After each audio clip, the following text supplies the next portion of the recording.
పరిచర్యలో రెండు ప్రాముఖ్యమైన విషయాలు మనకు కనబడుతున్నాయండి. ఒకటి బాధ్యత, రెండు నిర్వహణ.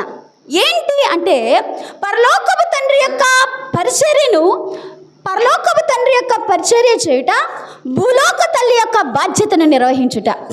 ఈ రెండు పాత్రలు ఆయన చేసిన వాడుగా ఉన్నాడు. ఈ రెండింటి మధ్య సమతూకాలు ఉన్నాయి. దేనిని కూడా ఆయన నిర్లక్ష్యం చేయలా.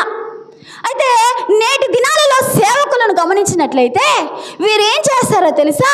కుటుంబ సంరక్షణను పక్కన పెట్టేసి, కుటుంబ బాధ్యతలను పక్కన పెట్టి వీళ్ళు మేము గొప్ప సేవకులమండి అని చెప్పుకుంటూ తిరుగుతూ ఉంటారు.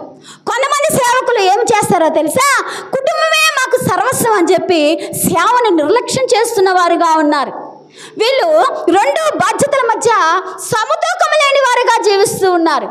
కానీ ప్రభువుల వారు మనకు మార్గదర్శిక, ఆయన ఒక మాదిరిగా రెండు బాధ్యతలు, పరలోకపు తండ్రి చెప్పిన పరిచర్యను చేశాడు, ఈ భూలోకంలో తల్లి యొక్క బాధ్యతను నిర్వహించి రెండింటి మధ్య సమతూకమును ఏర్పరిచిన వాడిగా ఉన్నాడు నా తండ్రి.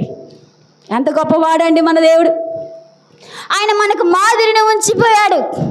అందుకే తల్లిని విడిచిపెట్టకుండా తల్లికి ఒక ఏర్పాటును ఏర్పరిచి తల్లి బాధ్యతను శిష్యుడికి అప్పచెప్పిన వాడుగా ఉన్నాడు.